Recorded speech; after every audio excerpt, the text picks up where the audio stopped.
Amado Senhor, não fosse Tua misericórdia renovada a cada manhã, há muito teríamos sido consumidos.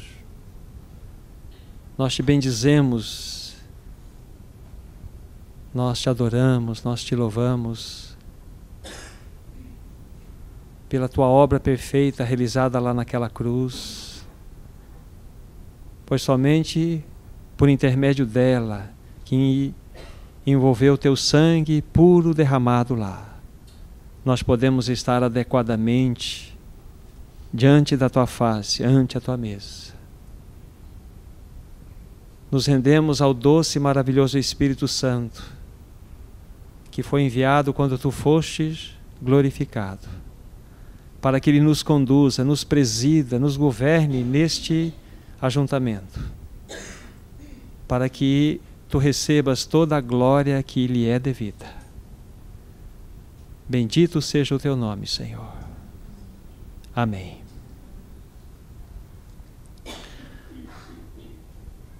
Nós temos visto que domingo após domingo, nós temos nos reunido em nome do Senhor Jesus, para partirmos o pão, tomarmos do cálice. Isso tem como objetivo anunciarmos a morte do Senhor até que Ele volte, até que Ele venha. Que o bondoso Espírito Santo nesta manhã Ele possa revelar um pouco mais do significado da pessoa e obra do nosso Senhor Jesus Cristo em nossos corações. Que Ele possa nos mostrar um pouco mais do significado da cruz dentro da perspectiva do próprio Senhor Jesus Cristo. Para tanto, nós vamos ler algumas porções da palavra do Senhor nesse instante, e estas porções, de fato, elas formam uma cadeia, que somadas umas nas outras aqui, nós temos o quê? Estas passagens, nós temos um quadro muito claro de tudo aquilo que o Senhor quer nos mostrar nesta manhã. Então vamos ler algumas passagens. A primeira delas, Mateus capítulo 27, do versículo 27 ao 31. Essa é a primeira passagem. Evangelho de Mateus 27, do versículo 27 ao 31. Nós temos assim a palavra do Senhor.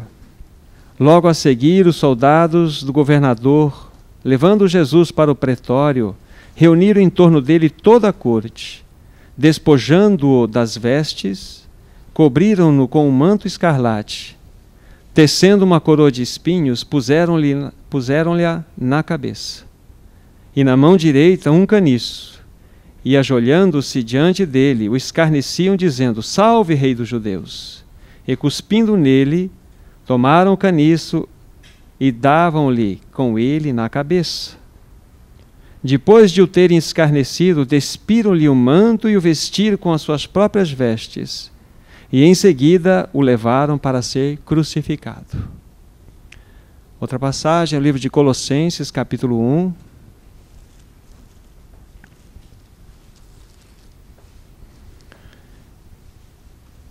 Versículos 20 a 22. Colossenses 1, de 20 a 22. Nós temos assim a palavra do Senhor dizendo: E que, havendo feito a paz pelo sangue da sua cruz, por meio dele reconciliasse consigo mesmo todas as coisas, quer sobre a terra, quer nos céus, e a vós outros também que, outrora erais estranhos e inimigos do entendimento pelas vossas obras malignas, agora, porém, vos reconciliou no corpo da sua carne, mediante a sua morte, para apresentar-vos perante ele santos, inculpáveis e irrepreensíveis. Apocalipse, capítulo 4.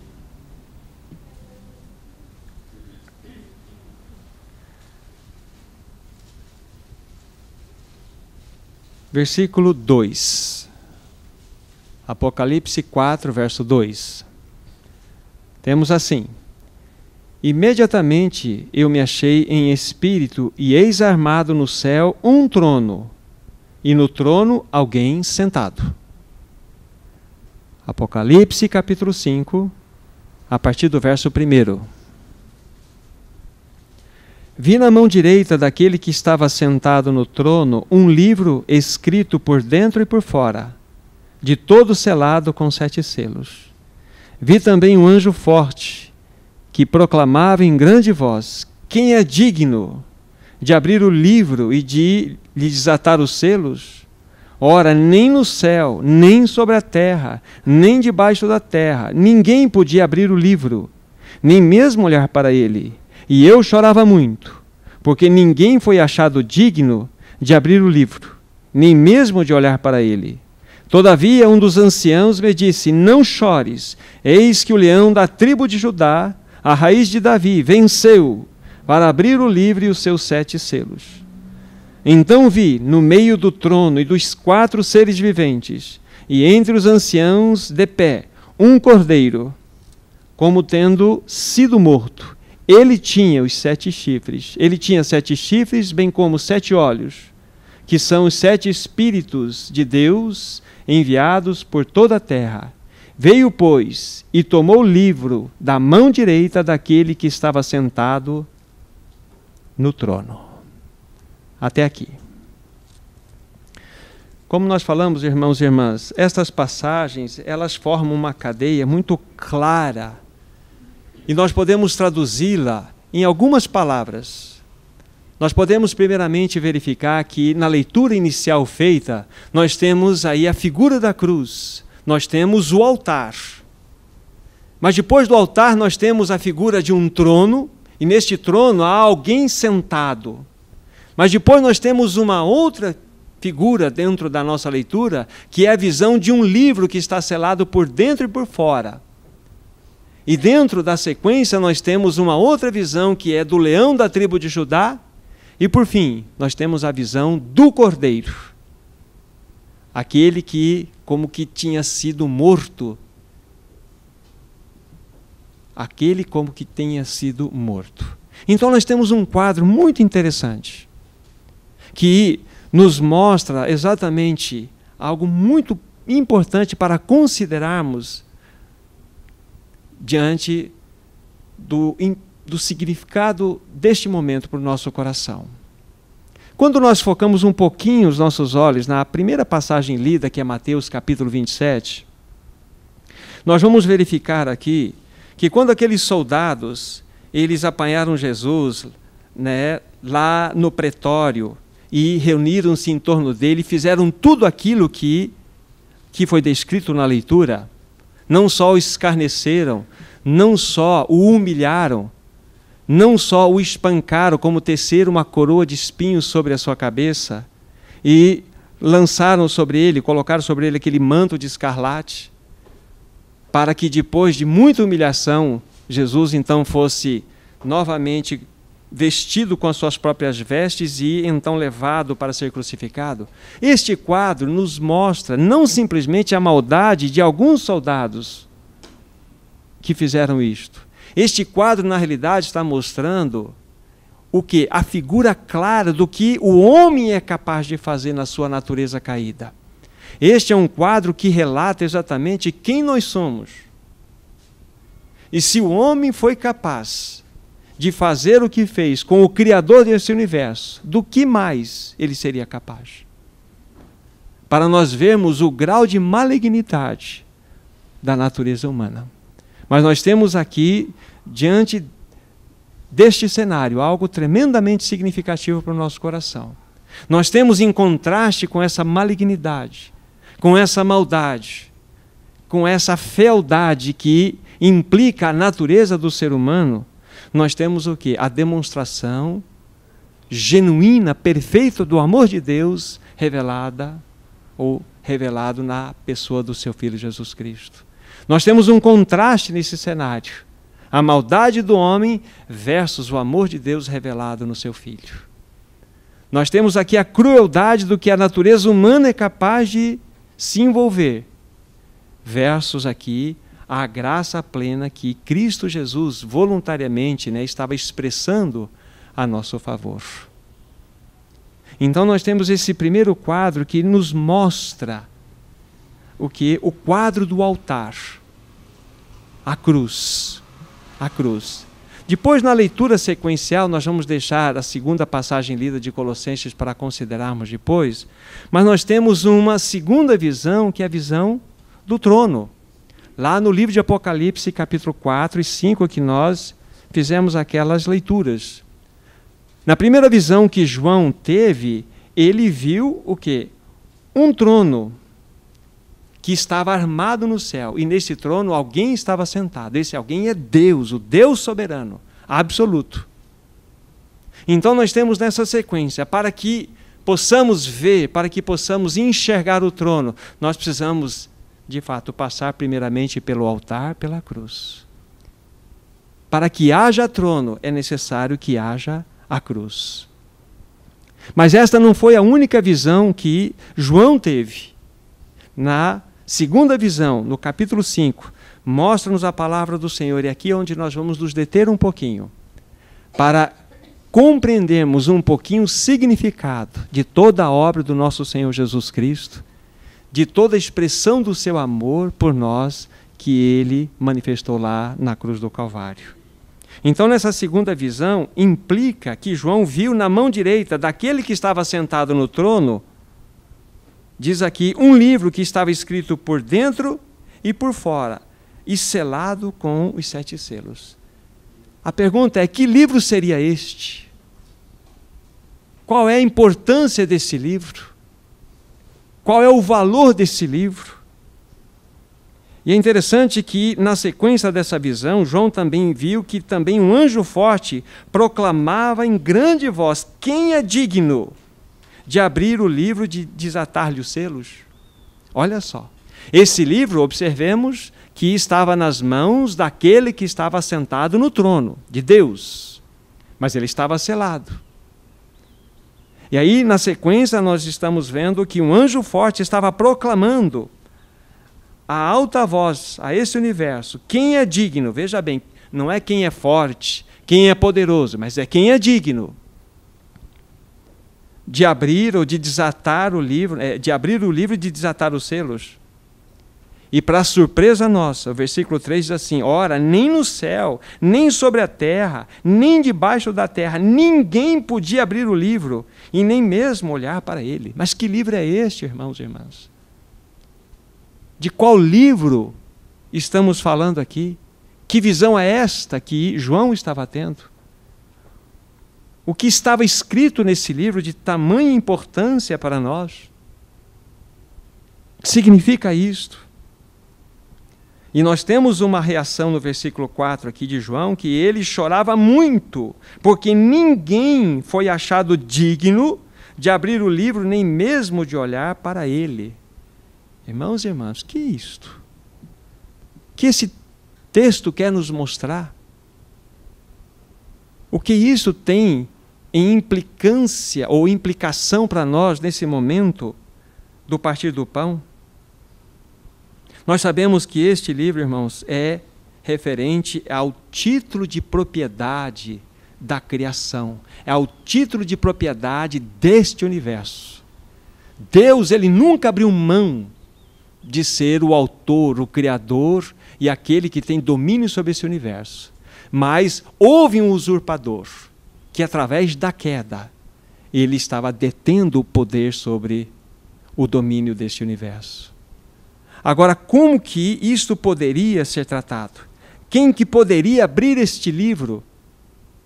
Não era alguém que simplesmente poderia manifestar aí uma expressão de poder, mas alguém que fosse totalmente digno. Irmãos e irmãs, esta situação tem uma implicação muito clara entre a ruína de todo esse universo ou a redenção desse universo. Se não houvesse, como nós vamos ver na sequência, se não houvesse um que fosse digno, a ruína estaria estabelecida sobre todo este universo, sobre todos nós. Então, por isso que João estava chorando de maneira muito forte, porque ninguém havia sido achado digno de abrir o livro, nem mesmo de olhar para ele. Mas aí, irmãos e irmãs, nós temos na sequência do versículo 5. Todavia, um dos anciãos me disse: não chores, não chores. Eis que o leão da tribo de Judá, a raiz de Davi, venceu para abrir o livro e os seus 7 selos. Oh, louvado seja o Senhor!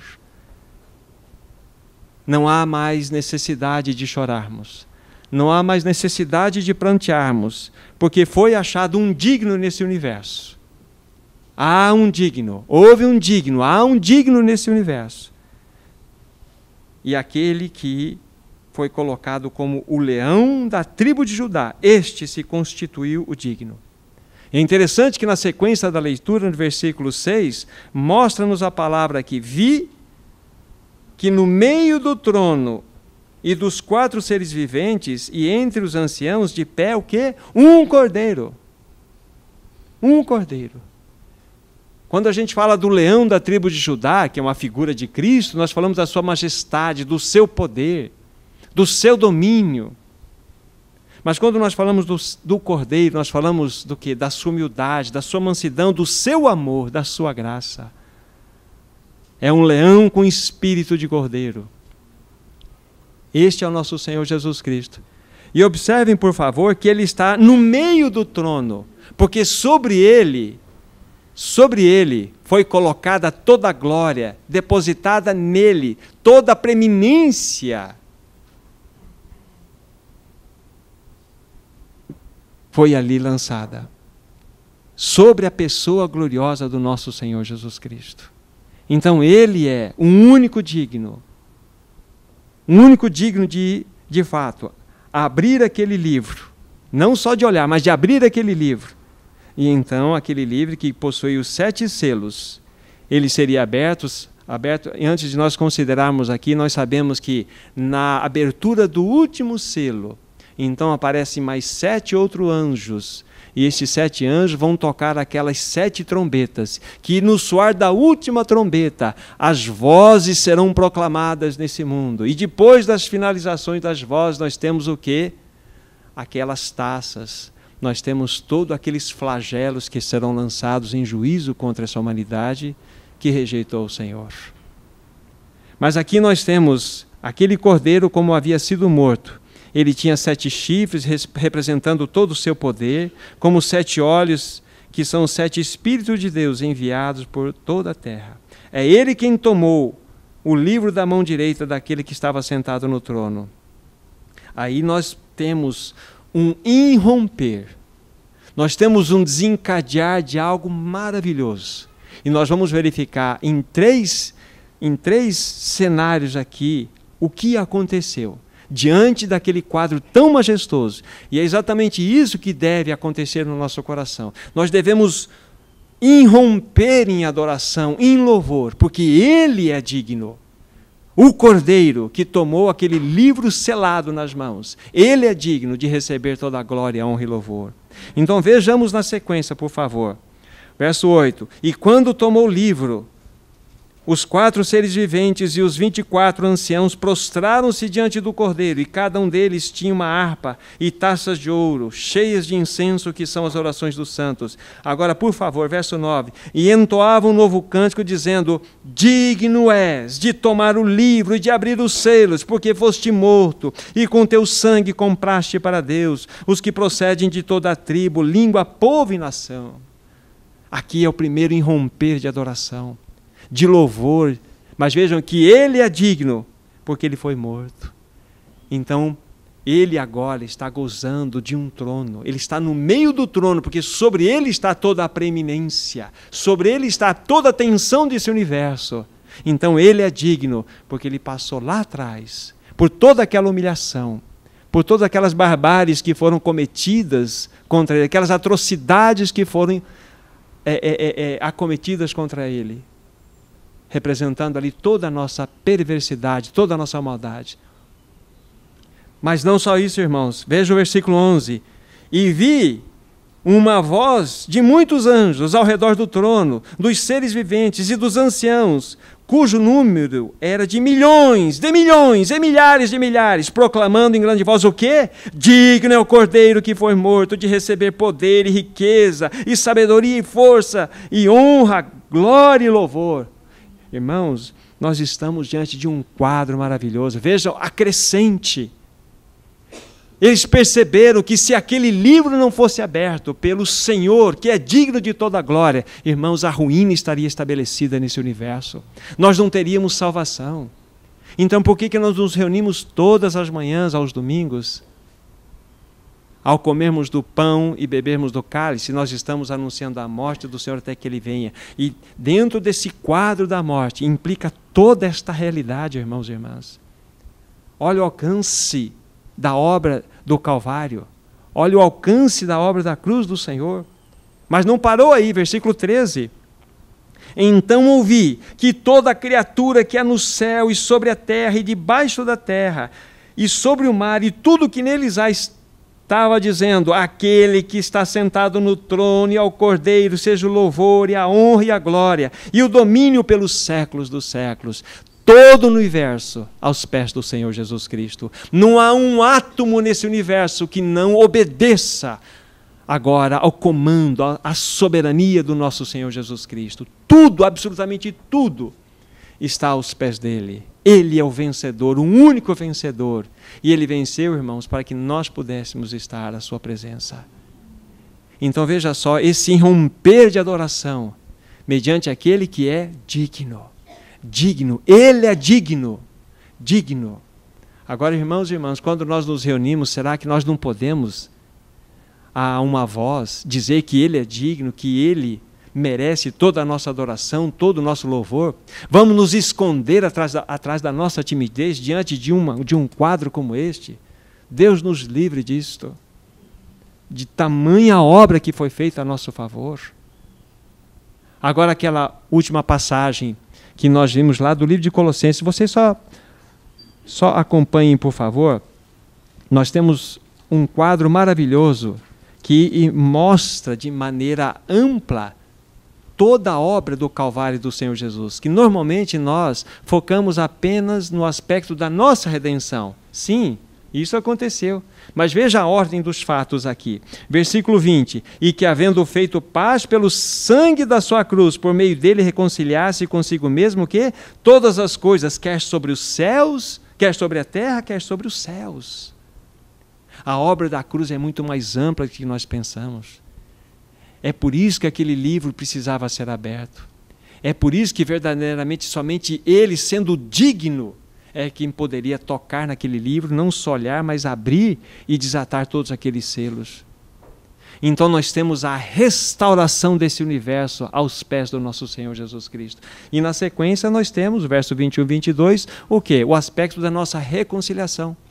Mas veja que a obra dele começa com o quê? Começa exatamente com ele reconciliando cada átomo desse universo em torno dele mesmo. Então ele é digno, irmãos e irmãs. Ele é digno de receber toda a glória, toda a honra e todo o louvor. E nós aqui viemos com esse propósito, com esse desejo no coração, de magnificá-lo, de exaltá-lo, de dizer a ele o quanto ele é digno, porque ele é o vencedor, o único vencedor. Será que temos palavras de adoração no nosso coração e nossos lábios? Será que temos cânticos a oferecer a Ele? Será que nós temos leituras a fazer aqui para que enalteça o nome dEle? Muitas, irmãos. Temos muitas expressões. Então que o Senhor nos ajude que, pelo Espírito Santo, nós possamos, nesta manhã, dizer a Ele, ao nosso Senhor, o quanto Ele é digno, o quanto Ele é maravilhoso, o quanto Ele é merecedor de toda a glória, honra e poder. Bendito seja o nome do Senhor. Bondoso e maravilhoso Senhor, nós confessamos a uma só voz que Tu és digno. Tu és digno de receber toda a glória, honra, poder e louvor. A Ti somente, Senhor, é devida a adoração. E nesta manhã que viemos como um só diante de Ti, para prestar-lhe culto, para prestar-lhe adoração, para dizer o quanto nós o amamos, o quanto nós o adoramos, o quanto tu és importante para nós. Bendito seja o teu nome, Senhor. Amém.